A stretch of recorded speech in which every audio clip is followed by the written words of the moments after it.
And we're on. All right, we're going to reconvene our testimony on H687 with Chris Cochran and Jacob Hemrick. Thank you. Chair, we just need the screen sharing Yeah. capabilities. Yes. Thanks for the opportunity to have us back. And we're going to tell you a little bit more about the designation programs and the benefits that come with them. For the record, my name is Chris Cochran. I'm the Director of Community Planning and Revitalization. And I'm here with Jacob Emmerich, Planning and Policy Manager in the department. next slide, please. We have some of the best jobs in state government. We are kind of, as I mentioned before, we work in the intersectional space between a lot of different agencies and their priorities, because the work we do is in the land use arena, and that touches everybody. Keeps our job interesting, and we tend to tackle kind of some of the more challenging aspects of state government work, figuring out how the different programs, funding, and people can come together to help municipalities tackle their problems or overcome their challenges, or however you want to characterize it. I hope nobody looked ahead, but does anybody know who said this? Winston Churchill. Oh, Hey, all right. I looked ahead. Extra lunch for you.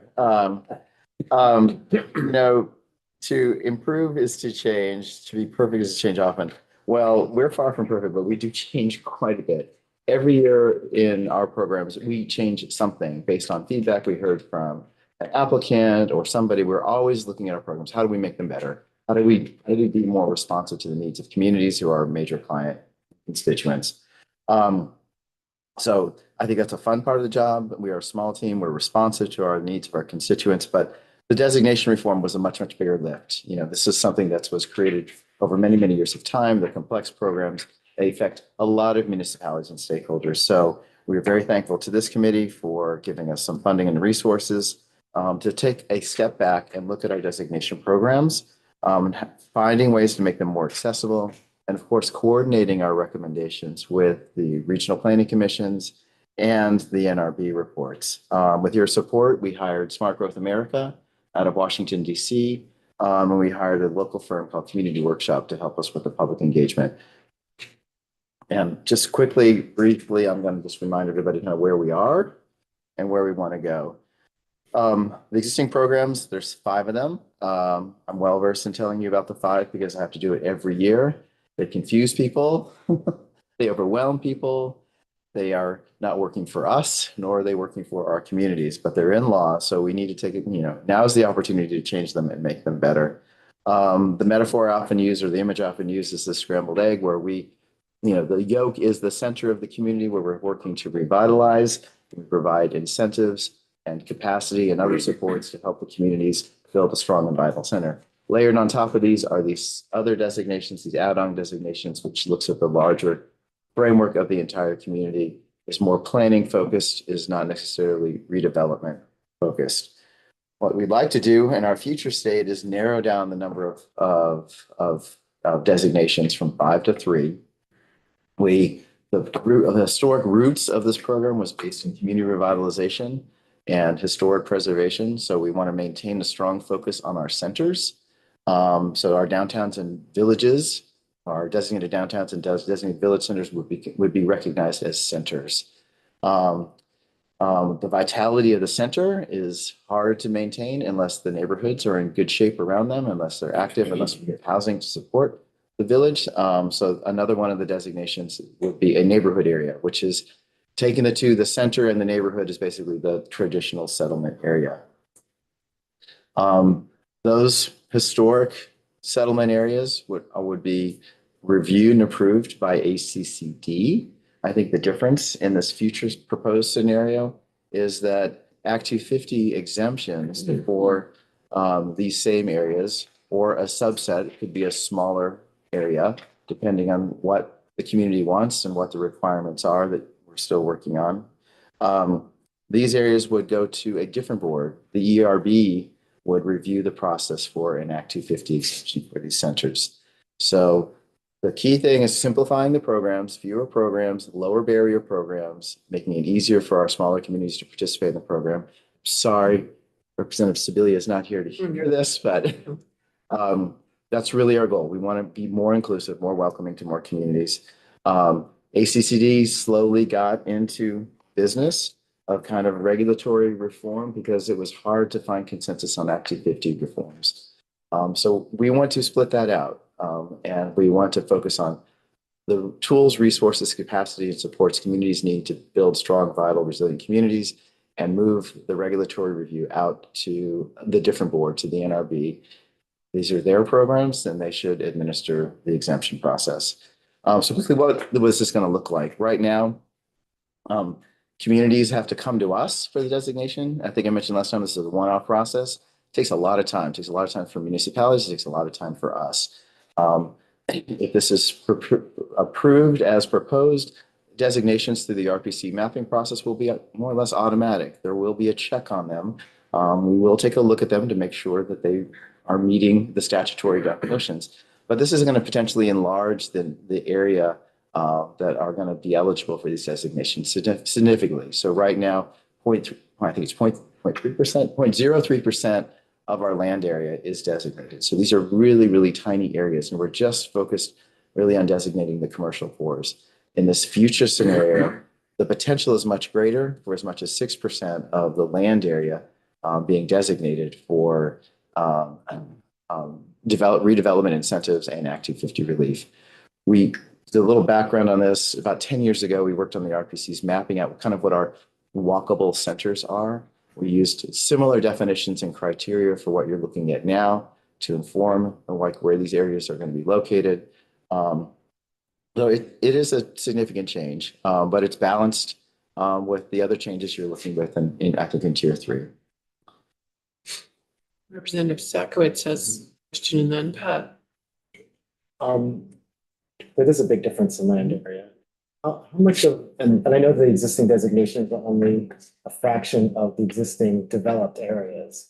So do we have a sense of what percentage difference we'd be talking about if instead of talking about existing designations, we talked about sort of existing developed? These are existing developed areas. No, I know, but the designated areas are a small part of the developed areas, right?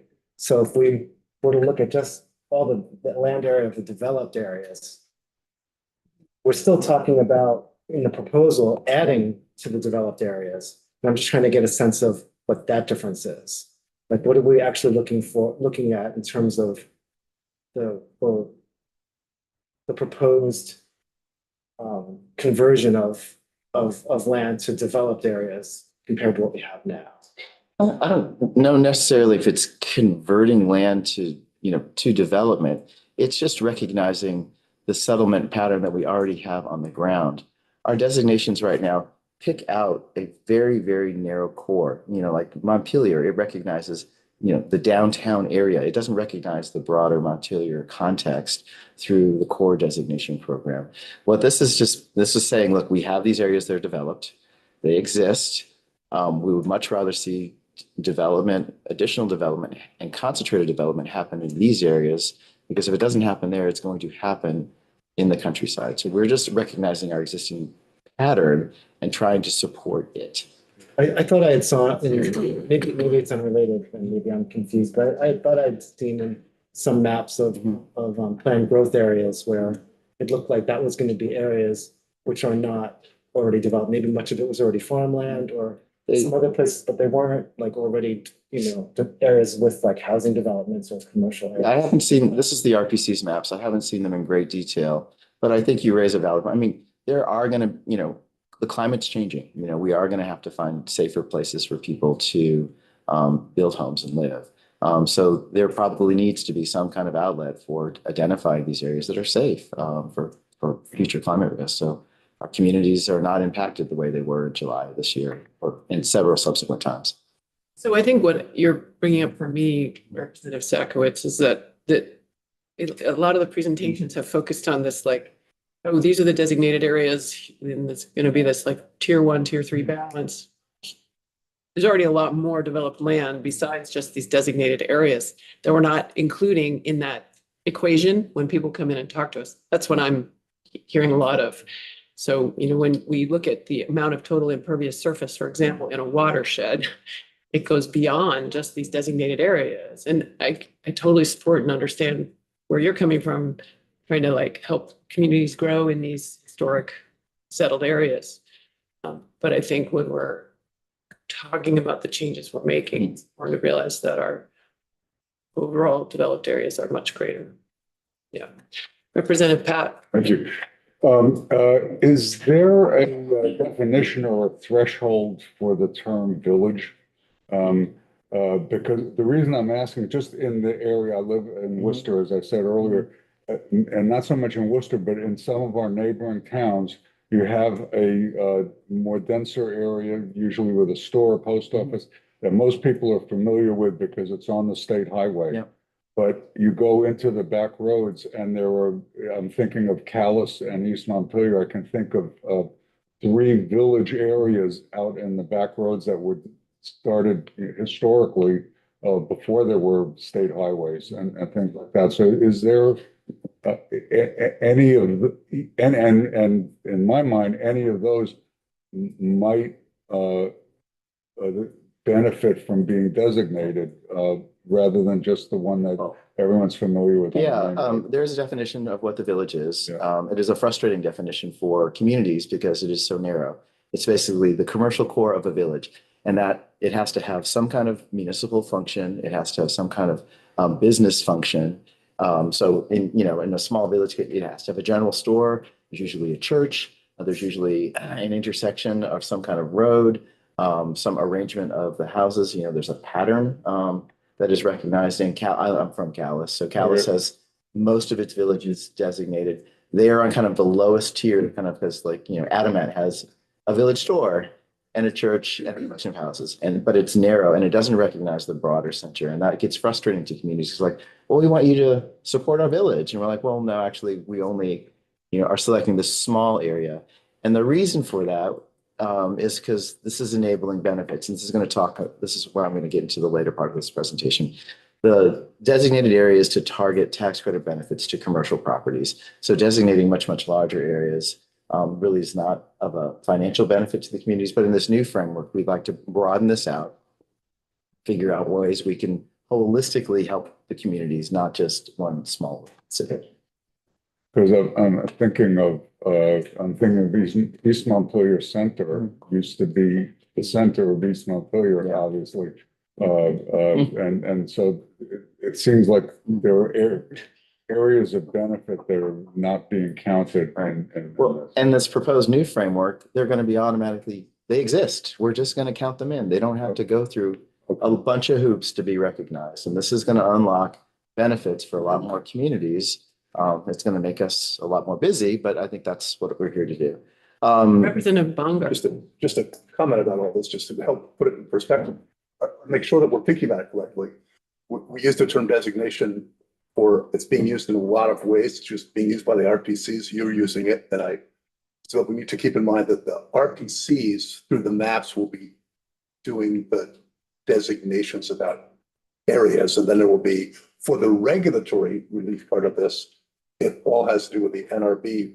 What Chris and Jacob are talking about are benefits that can come to the non-regulatory portions of this that can come and be that these areas can avail themselves of. So when Chris is talking about designations, he's not talking about the way that they will or won't influence those areas that are eligible for regulatory relief. That will be done through a different process.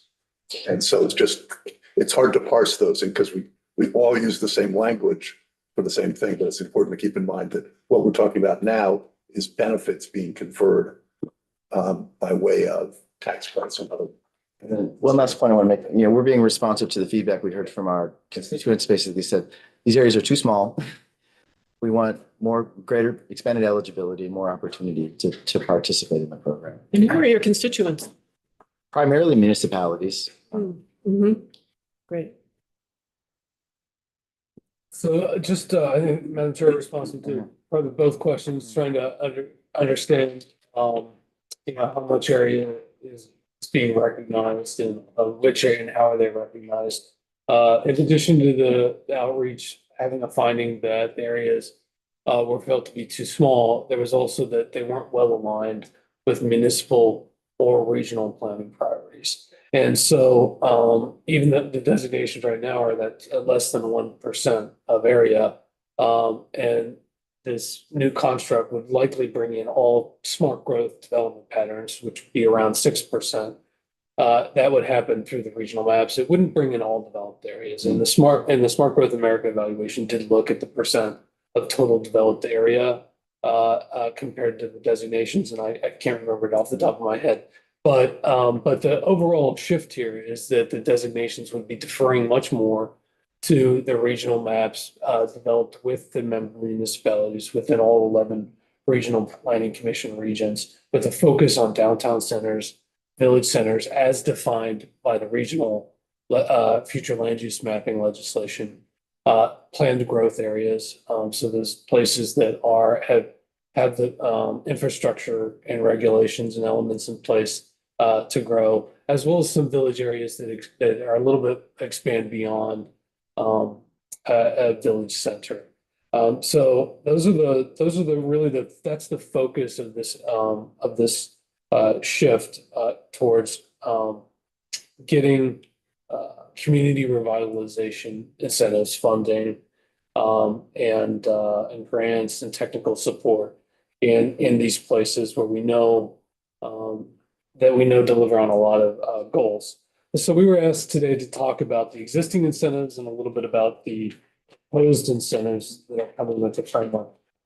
So to your question, Madam Chair, who are our customers, so to speak? The program's focus on community development, and the primary beneficiaries are municipalities and builders and developers that are doing work in these areas. There are two types of benefits now, two main lanes, so to speak. There are non-regulatory financial benefits and regulatory benefits. And over 25 years and 5 different programs, the understanding how the benefits play out in different places has gotten pretty complex. And I have an example of our benefits table and how they're assigned to different designated areas. But just big picture, the non-regulatory incentives include things like exemption from certain taxes or recognitions of special taxing districts like a business improvement district. In some cases, the designations are the only way to become eligible for certain state funding programs, like the tax credits or downtown transportation funding. And in other cases, grant or the state grants or funding programs give priority consideration to a designation. So if the project is in a designation or relates to a designation, then you can get some bonus points and prepare a more competitive application as a municipality or a nonprofit that might be seeking state funding. And all designations get some measure of technical assistance of the department. So the other lane in the existing designations are the regulatory incentives. And there are options for municipalities. For instance, this committee voted out legislation that recognized municipalities that have adopted river corridor and flood hazard bylaws and said if you do that work townwide, we'll allow the neighborhood development area to overlay those areas with standards that ensure flood safe development. There's recognition for certain offsite signage in downtowns like wayfinding signage. There are fee reductions. So there's an A&R wastewater fee is reduced to $50 for its state wastewater permit. Reductions in agricultural soils, which I already talked a little bit about. And there are specific types of reviews or presumptions of compliance in Act 250. And finally, the Act 250 jurisdictional recognition, which comes in the form of priority housing projects. So certain housing projects can be exempt from Act 250 review if they have a certain percentage of affordability. We'll go back to the Yeah, absolutely. non-regulatory. I have a similar question for regulatory, but how much do these programs cost the state of Vermont, and I know that's been a tension because there's a cost to them. And I know you're proposing kind of a pretty big expansion of this. And so how much will that cost? Yeah. Most of our programs, there's only so much money. So for our tax credit program, right now it's capped at $3 million a year, for the entire state. I'll talk more about it in a second, but there's a proposal to increase that cap from 3 million to 5 million, for this year. Many of our other programs, it's the money we have, so we can get you, I think our total budget for my team and the programs we run is around $30 million. And that's a basket of programs from, electric vehicle charging stations to municipal planning grants to bylaw modernization grants to, to tax credits. But the ballpark, that's what it is. So I guess if we have this kind of automatic designation and it gets bigger, are we setting up false expectations for our communities that we're going to be able to provide all of these things to all of them at once? I think it's certainly going to create more demand and interest in the programs, but I think that's what we're here to do. Right now, we can't, we struggle to meet everybody's needs. But all these places need investment. They do need attention. And, we are best prepared to help communities when they're ready. Not all communities ready, and we can't always bring a benefit to a community unless there's a nucleus of people trying to make some things happen. So we're always trying to plant seeds for, like, we've helped you. Now we need to move on to the next community that's trying to get something done. So demand and expectations is something we know how to manage. I would much rather, see some new faces. And So in a given year, how many communities are you able to work with? We've never, this is a great question because we've never rolled up all the funding and beneficiaries in the one thing, but I would suspect it's probably, if not 90% of designated areas most years. So it is a great question. We're actually trying to work on a piece of software that actually will track this stuff and be able to report it more transparently. But yeah, we are super busy. And then on another, it's interesting that fee reductions are one of the things here. For better or worse, right now we fund a lot of the Agency of Natural Resource programs through permit fees and into programs that work. They've kept us healthy and safe and to a large extent done what they were intended to do. And so I have concerns when we keep winnowing away that. And so like what stands out here is the wastewater permit fee. Our wastewater programs work well and they're important. And again, there'll be another cost to that if we keep waiving fees. I don't know if you have a number for that, how much it would cost if we expand these areas. No, we don't have a number. You'd have to talk to DEC and get get JFO to do a revenue score on kind of what the potential cost was. This framework that we're talking about is going to take, well, depending on who you talk to, several years to implement and will not happen overnight. But to your point, Act 250, most of their high value projects are going to be in centers. So if communities go through an exemption process, there's going to have to be some balancing of those lost revenues. Although the thing that I'm impressed to keep in mind is that the concept divides the non-regular, intends to divide some of the non-regulatory from the regulatory for the long term. And I imagine those fiscal impacts as those happen, that evaluation will be important and done, I'm sure. So. Okay, so your concept divides them. Yeah. So regulatory review goes to the ERB.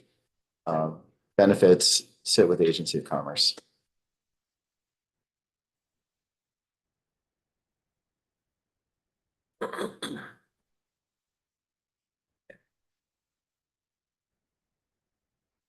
Okay, so the big picture of these incentives add up to support vibrant places.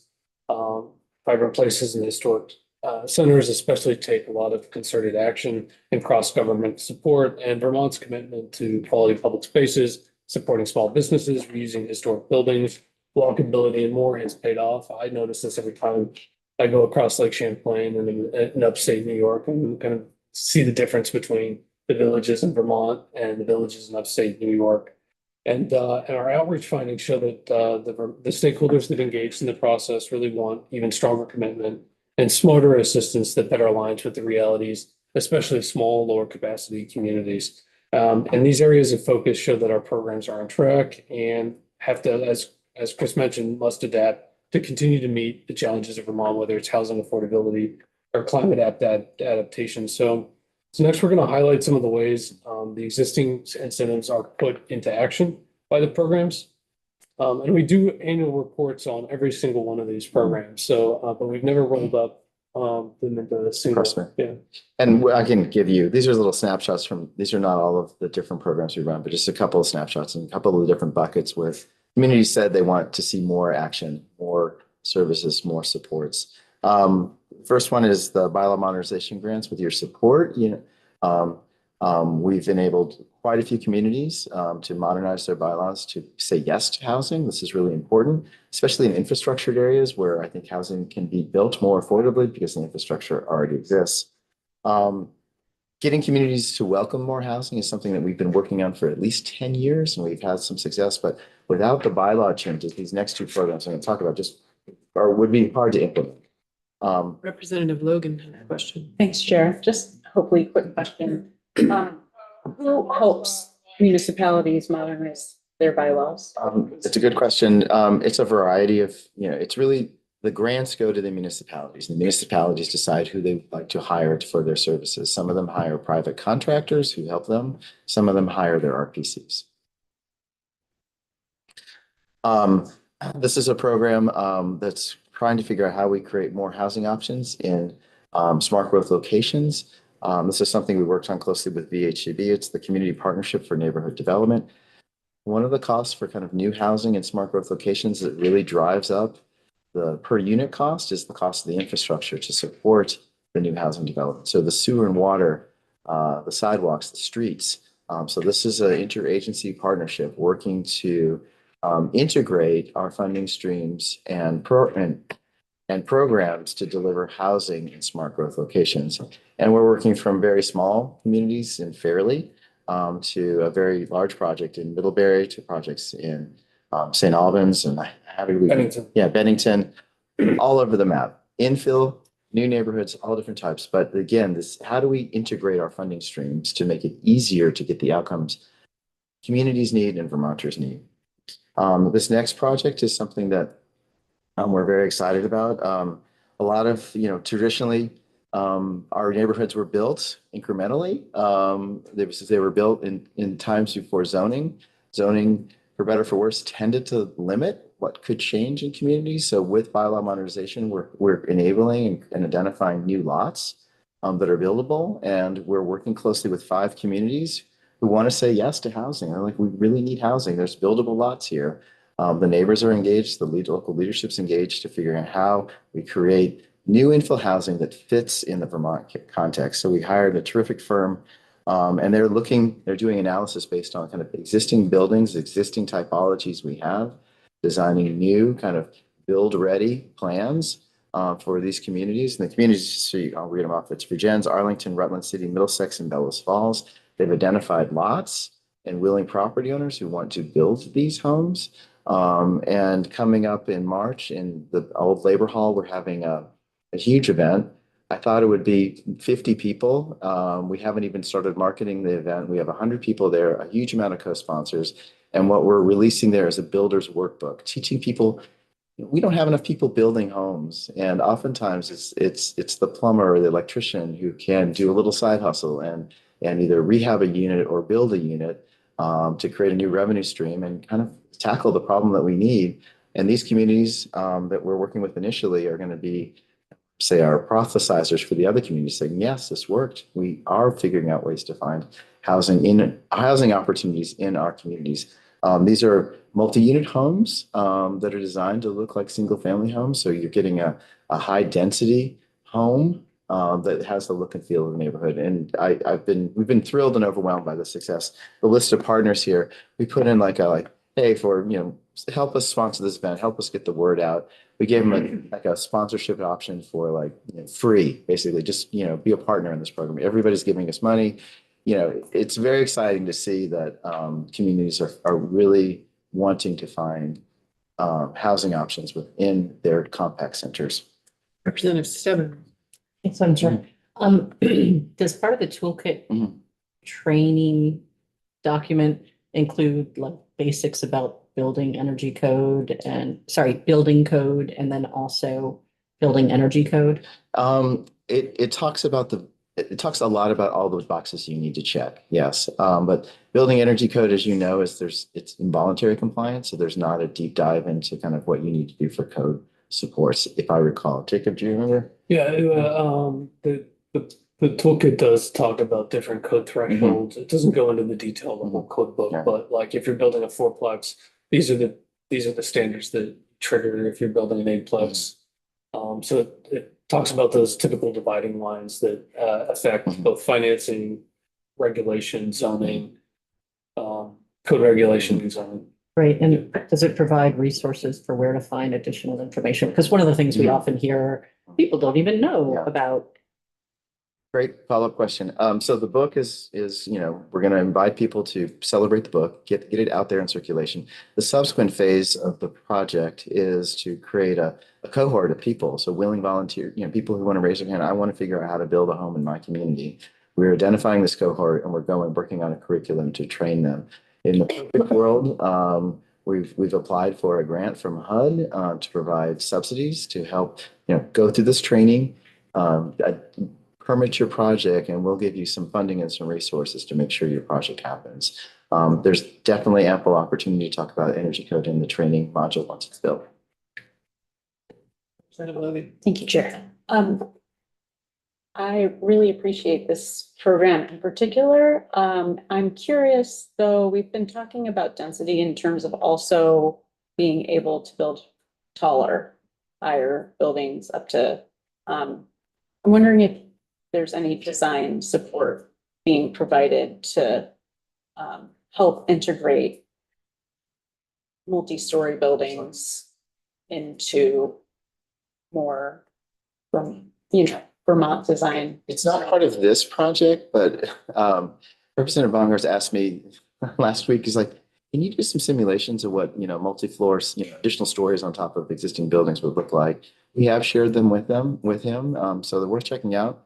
It's surprising how my background's in historic preservation. I thought I'd lose my, I won't say it, Yeah. but I'm like, yeah, it actually looks pretty good. So I encourage you, reach out to Representative Bongartz for Yeah. simulations. Yeah.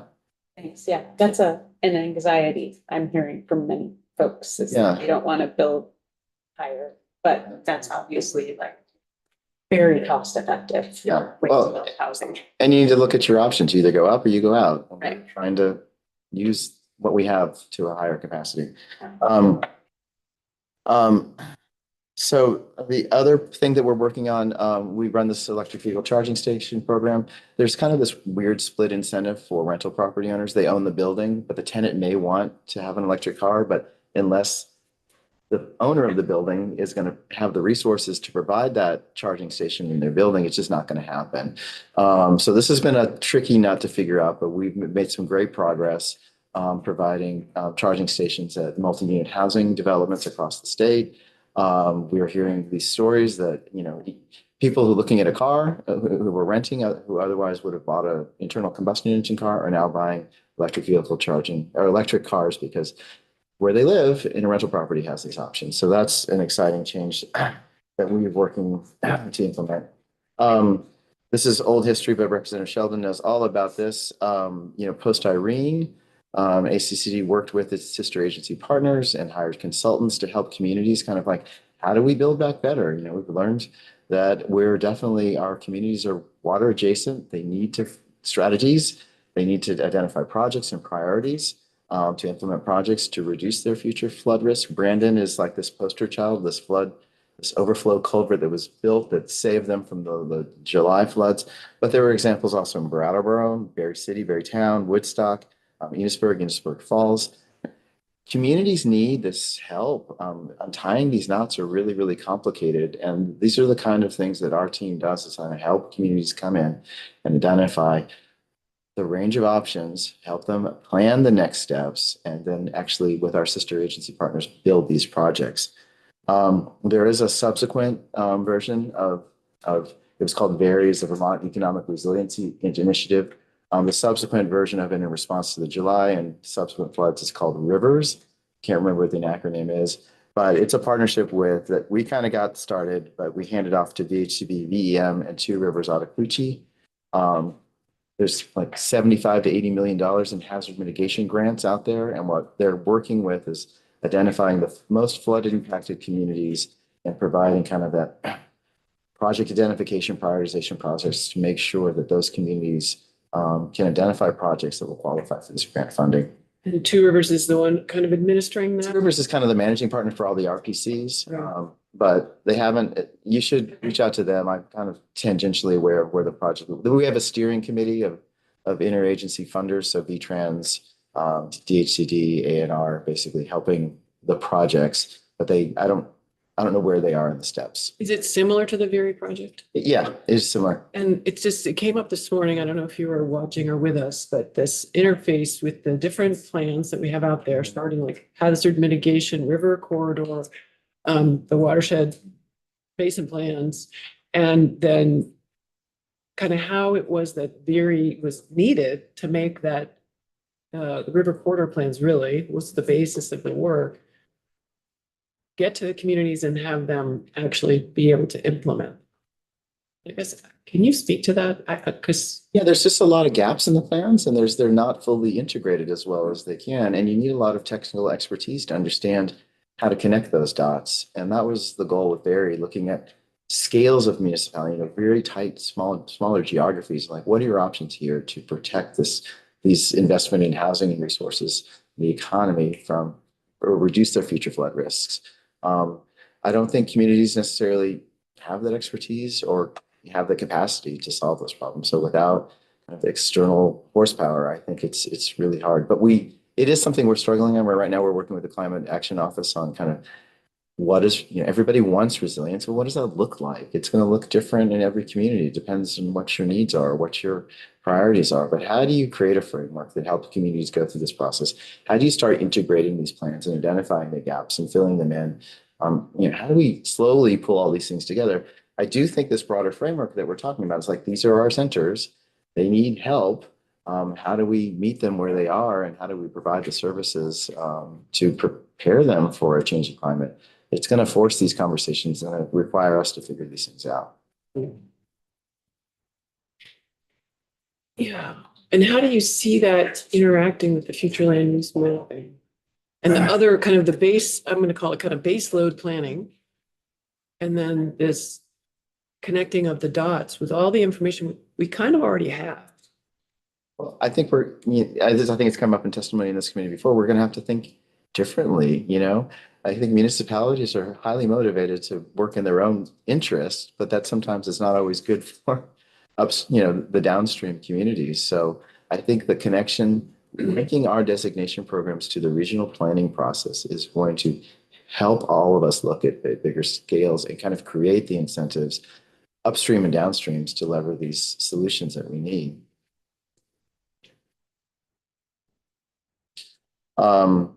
I know how we're doing. Oh shoot, we're out of time. Actually, one thing that we have happening to our schedule is we can't, Ellen can't join us at 1. She's Okay. drawn. I don't know if you'll still be available at 1. We can. And so I don't know, I mean, you have a lot more slides, and I think this is a really fruitful conversation. Okay. If you could come back, that would be great. I think we have a 2 o'clock meeting, but I think, National Life. yeah, I think we can do that. And again, the next examples, there are all these we tend to be the glue that holds the agencies together to get them focused on geographies and finding the solutions.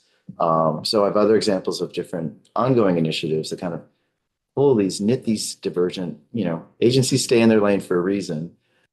It's easier, but we need, especially in the climate space, we need to get people out of their comfort zone and figuring out how do we integrate these solutions.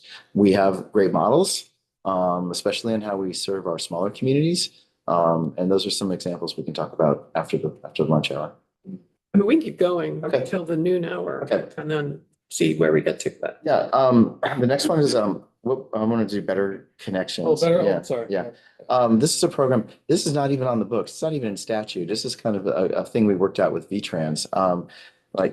To integrate planning, clean water, it's VTrans, ANR and DEC, and the Department of Public Health. How do we create more active walkable communities? How do we create more sidewalks? How do we create more trail networks? How do we do these projects and scope them in a way that we can help all of our communities? A lot of times the state, what they do is we give people a grant and we say, good luck, go figure it out. A lot of the grants fail, or the investment doesn't meet the goal because a lot of technical assistance is needed to ensure the community is successful. So this program, with a focus on transportation and clean water and public health, pull together these agencies to focus on specific projects. Is it a bike path? Is it, what do you want to scope? How do you want to do it? We actually hire the consultants on our, like, a state retainer, so communities don't have to go through the procurement process. We are involved in the project meetings, the project scoping, to make sure that, the consultant who is hired actually delivers a project that aligns with the funding priorities of the agency and ensures that they get built. A lot of times projects they'll get a consultant and the project will be designed in such a way that it won't meet the funding criteria. And that's a missed opportunity. And our volunteers, who basically in the communities champion these projects, these are complex projects. They need a lot of technical support. So by integrating interagency support, procuring, helping the communities through the process, we take these projects from, idea to scoping to development in a shorter time frame. And we're able to help those smaller, lower capacity towns in a way that they couldn't participate otherwise. Better Places is another super innovative grant that we stood up post-pandemic, focused on kind of creating community gathering places that are accessible to everybody. It is a super innovative program in so much as it changes who says yes to a program. The traditional structure for community grants, and I should step back. The reason why we have this program is because I've tried to help my community get a grant, and I know where all the money is. I know how to turn over the rocks. I know how to make things happen. I know people. It was still incredibly hard for me to do it. And unless you had a lot of sophistication and connections, it was really hard to have a successful project. This program turns everything on its head. It says, communities, if you can fundraise, if you can raise $50 from 50 of your neighbors, we know that project is good, much like a campaign.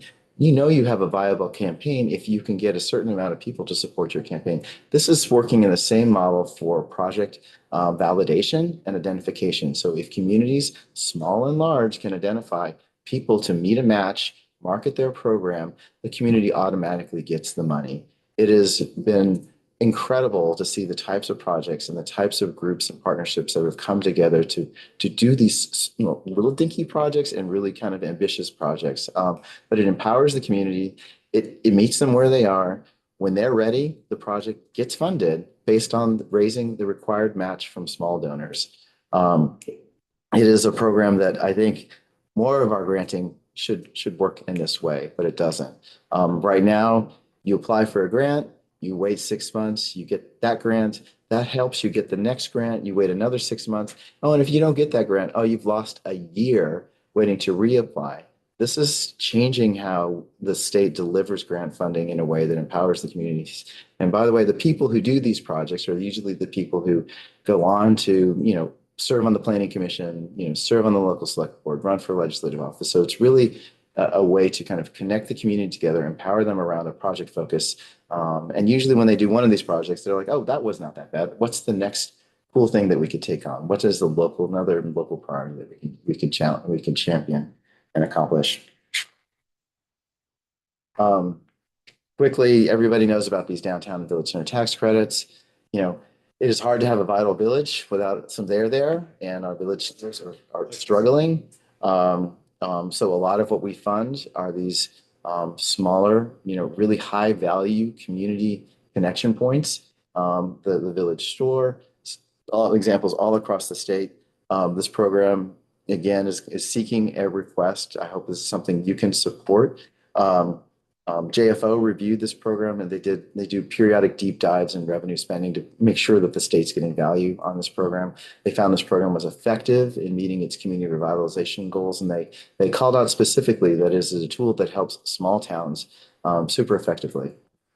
That You is, say everyone is familiar with it. We are Mhm. conceptually, but it helps us if you remind us exactly how the tax credits work, just high level. High level, all right. So first thing you have to have is a designation. So you have to have a downtown, a village center, and for a temporary period of time, that's something we'd hope to extend. Tax credits would be eligible for those neighborhood development areas. You have to have that base threshold to be able to qualify a commercial building. So it has to be an income producing building within one of those designated centers for tax credits. Tax credits are designed primarily to kind of improve the things that nobody really wants to spend money on.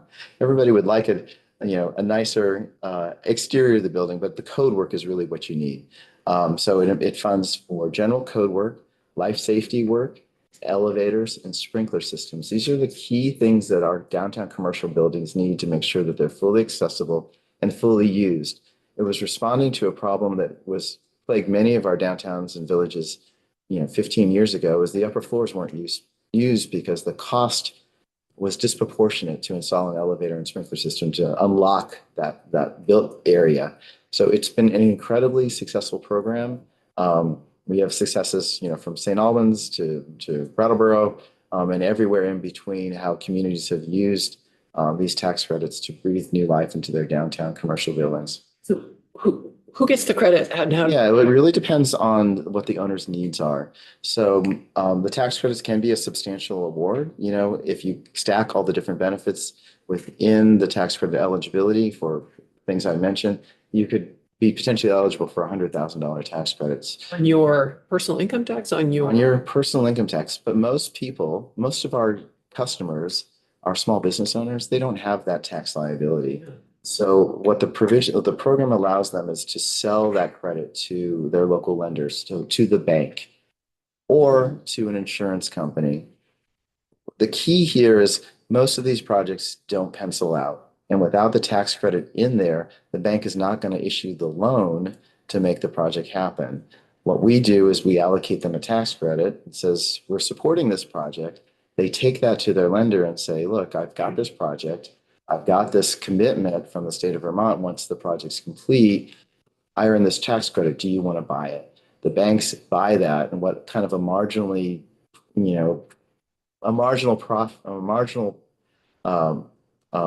pro forma, all of a sudden looks good, and they're greenlighting projects that they otherwise wouldn't for their financing. I just think that's a good place for us to pause, and then it's great if you can come back at 1. So thank you so much. Thank you. You all at 1. Quick question.